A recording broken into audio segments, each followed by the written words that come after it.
Jayant, Acharya here to talk a little bit more about the quarterly performance. Good to have you on board. Thanks so much for joining in. I'd like to begin by talking about how the first half panned out. And given the higher than expected macro challenges, how confident are you of maintaining the 25 million ton sales guidance for FY24? Yes, I think we are very much on track, both on production and the consolidated sales, which we gave in the guidance. Sure. Sequentially, realizations have fallen as price hikes were taken only in the second half of the quarter.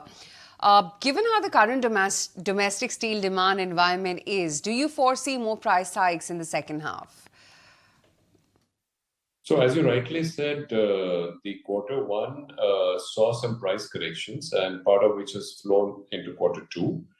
However, we had some increase in prices in August and September, which benefited, and the lower cost of coking coal, which we had indicated in the last quarter as well, has come in. So I think that has helped balance the margins.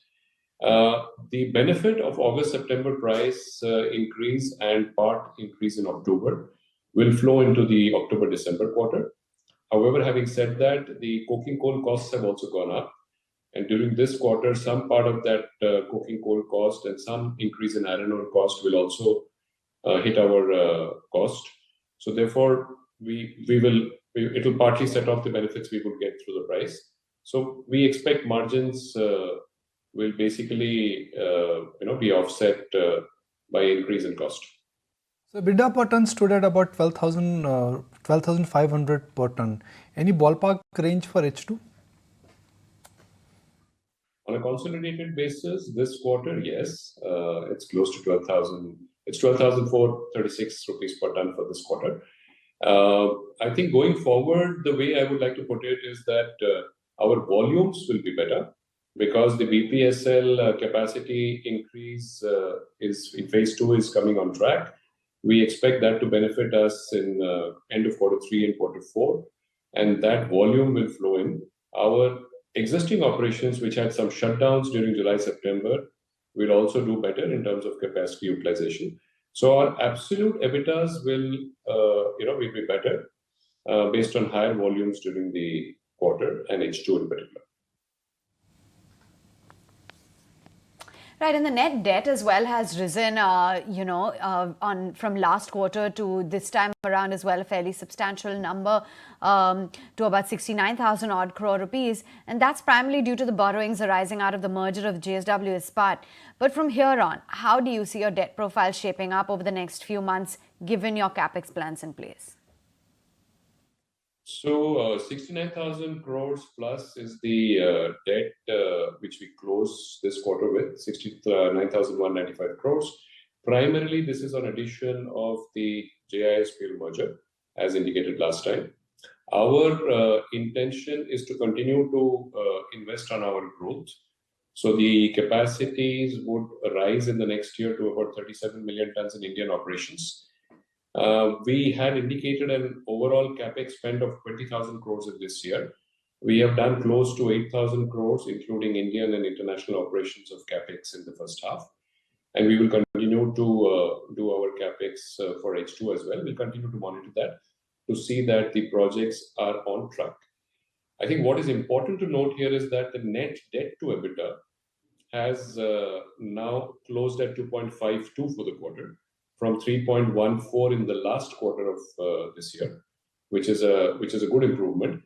We expect that our net debt to EBITDA will remain range bound as we saw in quarter 2 by the close of this year as well. Sure. Last time we spoke to you, you had highlighted that you're interested in NMDC Steel and Vedanta Steel assets as well. Any progress on your end? Because there were reports of roadblocks when it comes to NMDC Steel assets. We continue to be, looking at strategic assets which have, which fit us economically and strategically. I think we will continue to examine these. NMDC, we had given an expression of interest, and our diligence is on. So we haven't heard anything officially otherwise. So we would continue to do the due diligence, and if it is making strategic sense and commercial sense, we'll look at it. Similar is our view on the other assets, I think, which we have indicated in the past as well. Last time when we spoke to you, you told us you expect the steel sector in India to grow in the range of about 8 to 10% for FY24. Now that China and other global factors have panned out, could there be change in your initial assessment? So I think the global situation has been challenging, but I think it has been more resilient than earlier expected. The risks to the outlook, which IMF has recently declared, is now lesser, and the risk of a hard landing has receded. But having said that, the geopolitical situation today is naturally a matter of concern we need to watch. However, I think India is a very good story. The strong economic momentum continues, driven by a very strong push on the infrastructure building by the government of India. Manufacturing continues to do well. Automotive, the energy transition piece are working well. We see services and the consumption also playing out quite well. So all in all, India is doing well, and that economic momentum is reflecting in the steel demand as well. We have seen in the first half of this financial year a growth of close to 15% in the steel demand in India. And going forward, I think our 8 to 10%, which I had indicated as a growth, is very much on track. So 15% in the first half, then why just 8 to 10% then for the second half? Are you expecting a slowdown? Yeah, so I think what I would still say that last year it was 13%. This year, first half 14.8%. Going forward, I think we are seeing an incremental demand in FY24, anywhere between 132 to 135 million tons. However, since we will be nearing the election time, we need to see how that plays out in the last quarter, if there is any restrictions. Otherwise, I think we are very confident of a very strong seasonally beneficial H2, particularly the quarter 4. All right, good to have you on board. Thank you for joining in and giving us a view on the quarterly performance. So on track to achieve the production and sales guidance. Range bound when it comes to net debt, a net debt EBITDA in FY24, and strategic assets will continue to be looked out for. Those are some of the key highlights.